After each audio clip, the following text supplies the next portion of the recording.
Bonjour Mathilde Panot. Bonjour. Merci de venir répondre à mes questions ce matin. Vous êtes la présidente du groupe La France Insoumise à l'Assemblée nationale. Vous êtes députée du Val-de-Marne. On va revenir sur les questions de régularisation de l'immigration. On va revenir sur la question de la modernisation des institutions, sur qui incarnera la France Insoumise aux Européennes. On reviendra aussi sur la Baïa. Mais d'abord, ce qui s'est passé cette nuit. Ça s'est terminé tard dans la nuit, après 3 heures du matin. Cette réunion à huis clos avec les chefs de parti. Il y avait pour la France Insoumise Manuel Bompard. Il y avait également d'autres chefs de la NUPES. En sortant, ils se sont dit déçus et en même temps, vous n'en attendiez pas grand-chose. Exactement. Alors déjà, je voudrais dire que l'initiative d'ampleur d'Emmanuel Macron n'avait d'ampleur que le temps qu'il a retenu les participants à l'intérieur de ce huis clos, comme vous dites, avec 12 heures. 12 heures, exactement, avec de nombreuses propositions qui ont été faites, puisque la NUPES avait élaboré en commun 14 propositions, notamment puisque le président de la République parlait de référendum, un référendum sur les retraites, puisque des 49-3, des manifestations réprimées, le Parlement bafoué ont empêché le peuple français de s'exprimer sur ces 2 ans de vie volée. Ça a été refusé, de même que sur la vie chère qui étrangle des millions de familles dans ce pays, avec le blocage des prix à la baisse, qui lui aussi a été refusé. Donc Emmanuel Macron incarne aujourd'hui le pire de la Ve République. C'est le fait du prince. Il réunit des gens, les gens parlent, et à la fin, comme pour la Convention citoyenne pour le climat, comme pour le grand débat lorsqu'il faisait parler les Français, eh bien c'est lui qui décidera ce qu'il veut en retenir. Vous regrettez d'avoir accepté cette invitation? Vous vous dites non, je pense que c'est important que les chefs de parti de la NUPES, dont Manuel Bompard, aient été portés jusqu'au bout nos propositions. Il y a un document qui existe sur ce que nous avons porté, et je vais vous dire que je suis particulièrement inquiète de cette rentrée politique dans le pays. Pourquoi ? Le président de la République a commencé par la rentrée politique par une interview dans Le Point, dans lequel, de nouveau, il utilise les mots de l'extrême droite. Et nous sommes dans une situation recivilisée, décivilisée, et nous sommes de nouveau dans une situation d'un chaos social terrible. Et je le dis, la République est en danger dans notre pays. La République sociale, la République des libertés publiques. Et donc, nous serons nombreux et nombreuses à aller marcher le 23 septembre à l'appel d'une centaine d'organisations, avec toutes celles et ceux qui sont attachés aux libertés publiques, à la justice sociale et contre les violences policières. C'est une marche notamment contre les violences policières, on y reviendra, mais reciviliser, déciviliser, c'est l'extrême droite. On ne peut pas dire ces mots. Bien, écoutez, c'est un titre d'un livre de Renaud Camus qui disait encore oui, mais on sait l'année depuis dernière sur Sud Radio, il parlait encore de nettoyage ethnique. Donc je pense qu'il faut savoir d'où viennent les mots. Oui, mais ça c'est la première chose. Justement, non, là, faisons juste une pause pour expliquer, parce que justement certains se sont renseignés, des journalistes ont enquêté. Vous avez tout à fait raison que ces mots ont été utilisés, comme vous le dites, mais en l'occurrence, il semble que la veille de l'utilisation de ce mot par Emmanuel Macron, il ait rencontré le politologue Jérôme Fourquet, qui a parlé avec lui et qui a réfléchi à cette question de décivilisation et qui d'ailleurs publie un livre dans quelques semaines sur ce concept. Vous ne pouvez pas dire que Jérôme Fourquet c'est un fasciste. Mais les mots ont des poids. Je ne suis pas en train de dire que c'est un fasciste. Je trouve ça problématique que le président de la République commence sa rentrée politique en utilisant des termes qui ont été utilisés dans l'histoire par l'extrême droite. Et je vais vous dire quelque chose, Madame Apolline de Malherbe, qui est très important. Vous savez ce qui s'est passé. Vous savez d'où il vient ce mot. Je veux vous dire quelque chose qui est très important. Vous savez quelle est la base de la civilisation humaine? De ne retenir que ce qui vous arrange. Non. Eh ben, écoutez, c'est un titre d'un livre. Vous pensez aux mots que vous utilisez. Attendez. La base de la civilisation, c'est l'entraide. Et je vais vous dire pourquoi nous sommes dans une situation catastrophique. Nous avons un problème urgent avec les enfants dans ce pays. Vous avez la mortalité infantile qui augmente de manière significative dans notre pays. L'année dernière, 2700 enfants sont morts avant leur premier anniversaire. La mortalité infantile, pour que tout le monde comprenne, dans ce pays alors qu'on était d'habitude historiquement un des niveaux, quelque chose, un indicateur du niveau de développement et de bien-être d'un pays. De même que hier, nous avons appris qu'il y a près de 2000 enfants qui dorment à la rue dans ce pays, dont 25% sont des enfants de moins de 3 ans. De moins de 3 ans. Et c'est en augmentation de plus 20% depuis l'année dernière. Si vous continuez, la moitié des pauvres de ce pays ont moins de 30 ans, dont un tiers sont des enfants. Je le dis ici de manière très forte. Un pays qui ne prend pas soin de ses enfants de cette manière est un pays qui détruit son avenir. Emmanuel Macron est en train de tiers-mondiser la France et je suis très inquiète sur cette question. De même quand vous voyez, et je terminerai par ce chiffre, qu'un enfant sur 4 en situation de handicap n'a aujourd'hui pas de scolarité digne, et pas de scolarité. Parce qu'il n'a pas d'AESH, d'accompagnant d'élèves en situation de handicap, ou parce qu'il n'a pas de place dans un service ou un institut dédié. C'est très grave ce qui est en train de se passer. Nous sommes la 7e puissance économique au monde. Eh bien, j'aimerais que Emmanuel Macron parle de ça plutôt que d'utiliser je ne sais quel mot pour parler des révoltes de ce pays. En a parlé? Est-ce qu'il a parlé, comme vous le faites ce matin à ce micro, à Emmanuel Macron hier soir, de ces questions, de la mortalité infantile, des enfants qui dorment dans la rue? Oui, il a parlé de ces questions. Il a parlé de l'augmentation des salaires, de la planification écologique, de la 6e République, de la question de la police dans ce pays. Nous avons fait, vous verrez, il y a un document avec 14 propositions sur lequel nous nous retrouvons avec la NUPES, que nous avons porté en commun. Et je le dis, il est inadmissible que ce gouvernement ne prenne pas à bras le corps. Je vous redis juste quand même pour qu'on se rende bien compte de la situation. 1980, la France était le 5e pays de l'OCDE avec le taux de mortalité infantile le plus bas. Aujourd'hui, nous sommes le 20e pays, derrière la Lituanie, derrière la République tchèque ou derrière la Grèce. Pour vous, c'est dû à quoi? Eh bien, l'Organisation mondiale de la santé... Parce qu'il y a peu d'explications, y compris du côté de la santé, officielles sur cette hausse de la mortalité infantile. En quoi, pour vous, c'est une raison politique? Quel est le lien pour vous entre la présidence d'Emmanuel Macron, la hausse de la mortalité infantile? Je vais vous dire. L'Organisation mondiale de la santé dit que le facteur numéro 1 sur la question de la mortalité infantile, c'est la question des niveaux d'inégalité dans les pays, plus des systèmes de santé. Quand vous avez des maternités qui ont été fermées à tout va, vous avez, alors je ne sais plus le chiffre exact, mais entre... près de la moitié des maternités qui ont été fermées depuis 40 ans et qu'Emmanuel Macron a continué. Vous avez un effondrement aujourd'hui de l'hôpital public. Et encore, il y a 2 jours de cela, je lisais l'histoire d'une femme qui, à Bordeaux, a failli mourir avec son enfant, lui, malheureusement, est mort, alors qu'elle était enceinte, notamment pour un manque de soins qui n'a pas pu lui être accordé à temps.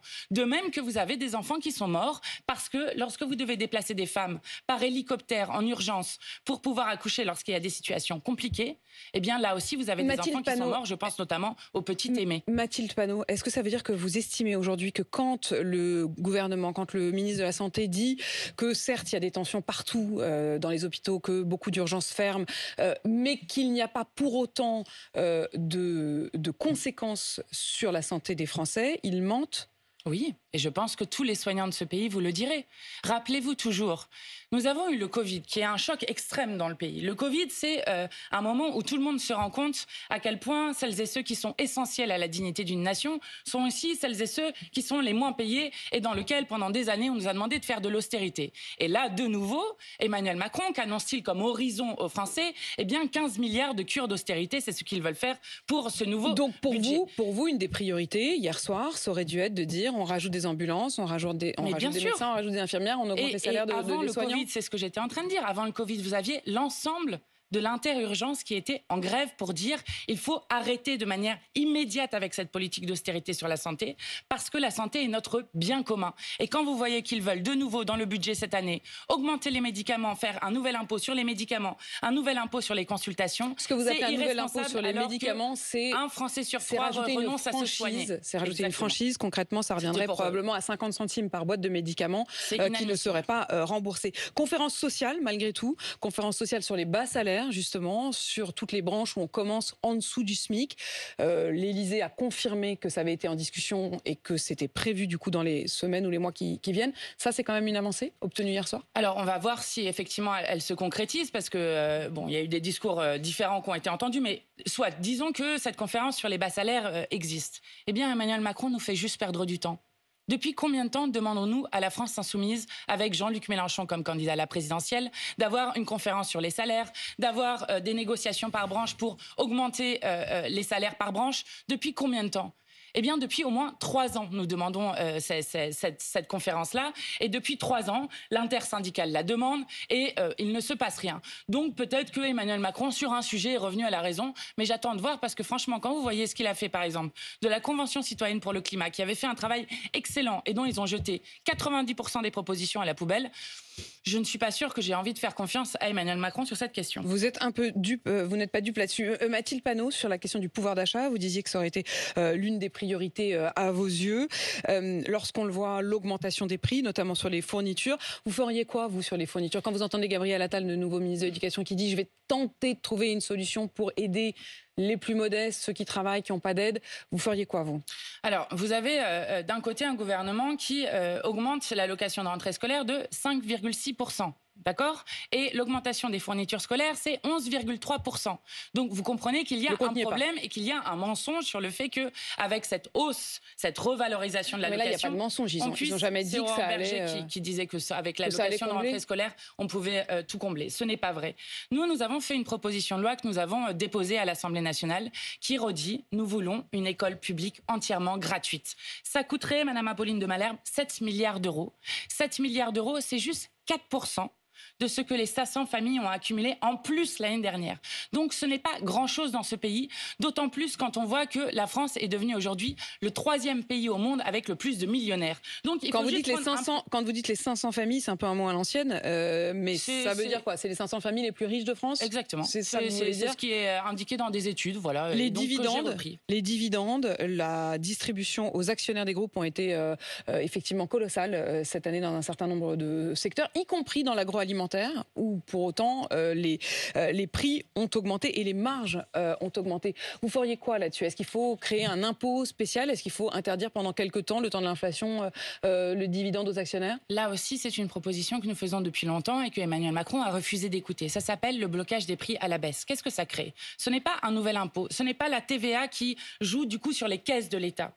C'est justement, ça joue sur les marges. Parce que quand vous bloquez les prix à la baisse, c'est les industriels qui doivent réduire leurs marges. Et l'Institut La Boétie, qui a fait des études sur la question de la vie chère, a montré qu'en 1 an et demi... C'est un institut qui est proche de la France Insoumise, hein? Certaines de vos députés en ce moment. En 1 an et demi, la marge des industriels de l'agroalimentaire avait été augmentée de 70%. Donc c'est bien la preuve que la vie chère vient directement pour remplir les poches des actionnaires. Et d'ailleurs, on le voit puisque... Ils ont pris prétexte pour vous de l'inflation pour gonfler leur marge et donc rétribuer les actionnaires? Exactement. D'ailleurs, l'année dernière, sur le CAC 40, vous avez 10 milliards de dividendes en plus qui sont versés alors que vous n'avez pas une augmentation des profits. Donc qu'est-ce que ça veut dire? Ça veut dire que ça a été pris sur la question de l'investissement, donc sur l'avenir, et sur la question des salaires. Les salaires ont augmenté 13%. Oui, enfin quand vous regardez par rapport à l'inflation, ce n'est pas... non, parce que les Français ne le ressentent pas comme une bonne nouvelle, je vous assure. Par rapport à l'inflation qui étrangle beaucoup de gens, 18% sur les prix alimentaires par exemple, c'est la dernière note de l'INSEE, ça veut dire que les salaires réels sont en train de baisser. Et il y a eu une information qui est parue, je crois, hier ou avant-hier, qui était là aussi dite sur BFM et que je trouve très grave. C'est la question de la déconsommation.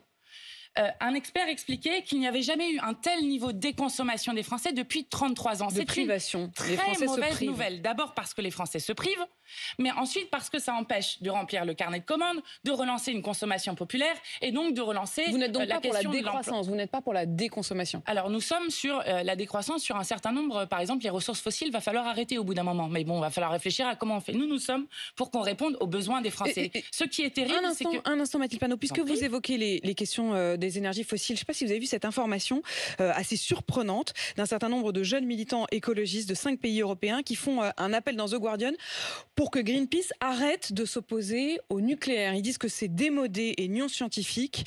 Votre antinucléarisme, disent-ils, sert davantage les énergies fossiles que l'action climatique, et ils parlent notamment des réouvertures des centrales à charbon. Est-ce qu'il faut changer de doctrine là-dessus ? Alors déjà, c'est faux parce que vous regardez, la France est le pays en nombre de termes d'habitants le plus nucléarisé au monde. Et quand vous regardez, il se trouve que la France, pays le plus nucléarisé au monde, a dû importer du gaz de schiste. Ça ne vous a pas échappé. Donc ça montre bien que le nucléaire mène aux énergies fossiles. Nous sommes partisans de 100% changer ou pour énergie renouvelable. De la doctrine sur le nucléaire. Ah, moi, je suis très anti-nucléaire et je vais vous dire pourquoi. Il y a une question. Bon, il y a plein de questions. Il y a la question du nucléaire qui est aujourd'hui plus cher que les énergies renouvelables. Évidemment, mais... Il y a la question de la sécurité. Mais je vais vous dire, il y a une question fondamentale que personne ne se pose. C'est l'adaptation du nucléaire au dérèglement climatique. Et quand vous voyez qu'il faut refroidir les centrales nucléaires et que tous les étés maintenant on arrête des réacteurs nucléaires parce qu'ils ne peuvent pas être refroidis, vous savez quel est le fleuve le plus nucléarisé de France ? Le Rhône. Le Rhône. Et le GIEC explique qu'il va y avoir une baisse de débit de 40%. Donc comment voulez-vous continuer avec le nucléaire ? Le nucléaire n'est pas adapté au dérèglement climatique. Voilà ce que vous répondez en tout cas à ces militants. En faire une sortie planifiée. Précisément au moment où vous me dites ça, on entend que l'inflation vient de rebondir, les chiffres viennent de tomber, 4,8% en août, un rebond qui s'explique notamment par la hausse des prix de l'énergie. Eh bien oui, et puis alors je vous ai ressorti ça parce que je trouve ça intéressant. Vous avez entendu la Première ministre qui, il y a quelques jours, nous expliquait que nous étions au pic de l'inflation et donc que la situation allait s'améliorer. Alors au pic de l'inflation, c'était aussi Bruno Le Maire qui nous l'avait annoncé en juin 2022. Il l'avait redit en juillet 2022, puis en août 2022. Puis Madame Borne avait pris le relais en janvier 2023 pour ensuite vous avez le tout refaire un échéancier sous les yeux. Je précise que vous avez bossé, vous avez beaucoup de fiches. Mais je vous dis ça pourquoi? Ça veut dire qu'en fait, à chaque fois, ils nous disent que c'est la fin et c'est pas la fin. Oui, mais pourquoi? Parce que ces gens ne font confiance qu'à une chose, le marché. À chaque fois, vous avez Bruno Le Maire qui va inciter, demander. Eh bien, l'incitation, ça ne fonctionne pas. Donc, il faut avoir une volonté politique. Et je le répète, il faut un blocage des prix à la baisse qui est le seul à même de faire en sorte de faire respirer le peuple français. Mathilde Panot, l'abaya, les Français sont pour l'interdiction de l'abaya à l'école. Les professeurs sont pour l'interdiction de l'abaya à l'école. Sophie Binet de la CGT est pour l'interdiction de l'abaya à l'école. Est-ce que vous n'êtes pas en train de vous tromper de combat ? Alors déjà, tout à l'heure, je vous parlais de l'inquiétude que nous avions sur la rentrée politique d'Emmanuel Macron. Je crois que là aussi, nous avons affaire à une polémique qui est lancée et qui n'est là que pour fragmenter le peuple parce que le pouvoir en place a besoin de fragmenter le peuple. Que va-t-il se passer? Vous allez placer des chefs d'établissement, des professeurs dans des situations qui sont inimaginables. Pourquoi? Expliquez-moi, Madame Apolline de Malherbe, comment vous différenciez une abaya d'une robe longue? Expliquez-moi. Et d'ailleurs, là aussi, c'était sur votre antenne, je voyais quelqu'un, alors avec des photos qui étaient montrées en nous expliquant comment est-ce une abaya, n'est-ce pas une abaya? Et à la fin, l'interlocutrice qui était là, qui défendait la mesure du gouvernement, a dit il faut appréhender ça selon... elle n'a pas dit la couleur de peau, elle n'a pas dit, mais elle dit selon la personne que c'est, selon. Donc en fait, on va être sur un arbitraire. Quand vous rentrez dans une classe, sur un arbitraire. Quand vous rentrez dans une classe, Mathilde Panot, est-ce que le fait de porter une abaya ou non ne distingue pas ceux qui sont d'une appartenance religieuse par rapport aux autres? Non.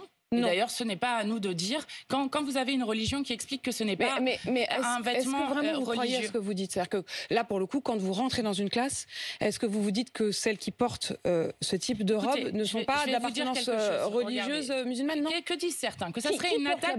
Que ça serait beaucoup de gens qui viennent de pays comme des pays d'Afrique du Nord, qui sont avec des familles qui sont issues d'Afrique du Nord et qui ne sont pas tous musulmans et musulmanes. Je vais vous dire quelque chose. Alors d'abord, c'est pas des gens, c'est les filles.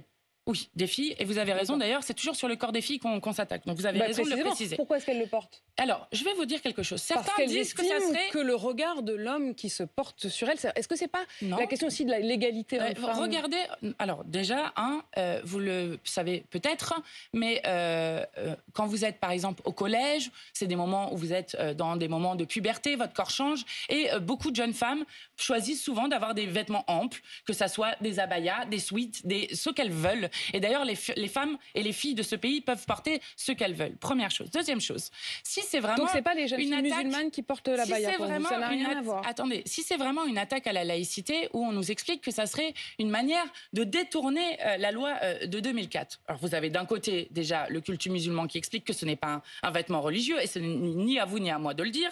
Première chose. La deuxième chose, c'est que regardez quand est-ce que c'est porté. Une croix n'est absolument pas demandée par le clergé. Le clergé ne demande pas aux fidèles de l'Église catholique de porter une croix. Donc si vous demandez au clergé si c'est demandé... Non, mais c'est important, c'est un argument qui va dans cette question de comment est-ce qu'on distingue. La vérité, c'est comment est-ce qu'on distingue quelqu'un quand on rentre dans une classe? Est-ce qu'à première vue, vous dites celles qui portent l'abaya ne sont pas musulmanes? Est-ce que vous avez déjà vu des jeunes filles laïques ou des jeunes garçons, puisque vous disiez gens non-genrés, portent des abayas? Oui, parce que je viens vous expliquer que vous étiez incapable, vous comme moi, de distinguer une abaya d'une robe longue. Donc vous êtes incapable. Les chefs d'établissement disent souvent, quand ils sont confrontés à ça, il n'y a pas de doute. Vous avez donc des abayas qui sont plus portés dans 0, je ne sais pas combien % d'établissements, parce que là on est en train de parler d'un problème qui est un problème peanuts dans le pays. On parle de 150 et d'ailleurs, établissements la plupart des Français ne savent même pas ce que c'est un abaya. Sont souvent portés en septembre, et en mai et en juin. Donc ce n'est pas un contournement de la loi de 2004. C'est adapté à la météo. Voilà, c'est une tenue dans laquelle... Donc, pour vous, Sophie Binet est islamophobe? Mais j'ai pas du tout dit ça. Et d'ailleurs, quand vous regardez la CGT Éducation, elle dit il ne faut surtout pas tomber dans ce piège-là. Quelle est la situation aujourd'hui de l'école publique? C'est que je vous parlais des enfants en situation de handicap qui sont déscolarisés. Je vous parlais des 15 millions d'heures. Je suis 100% d'accord. Vous avez donné des faits sur des réalités très douloureuses face à l'éducation nationale. Je recevais ici même à ce micro le maire de Grigny hier matin qui disait toutes les difficultés effectivement auxquelles il fait face, et notamment l'absentéisme des professeurs, la difficulté à recruter des professeurs, etc. Mais ça n'a rien à voir. On peut quand même aussi parler de la question de la baya. Ou est-ce que du coup on n'a pas le droit d'en parler? Mais c'est pas une question de ne pas avoir le droit d'en parler. C'est qu'on commence une rentrée qui est catastrophique sur beaucoup des aspects. Et la seule chose que fait ce pouvoir, c'est diviser, diviser, diviser. Eh bien, je le dis, la baya n'est pas le sujet prioritaire du pays. Loin de là. Et la seule chose pour laquelle il crée cette polémique, c'est pour fragmenter le peuple. Mathilde Panot, présidente du groupe La France Insoumise à l'Assemblée nationale. Merci d'avoir répondu à mes questions ce matin. Il est 8h53 sur RMC BFM TV.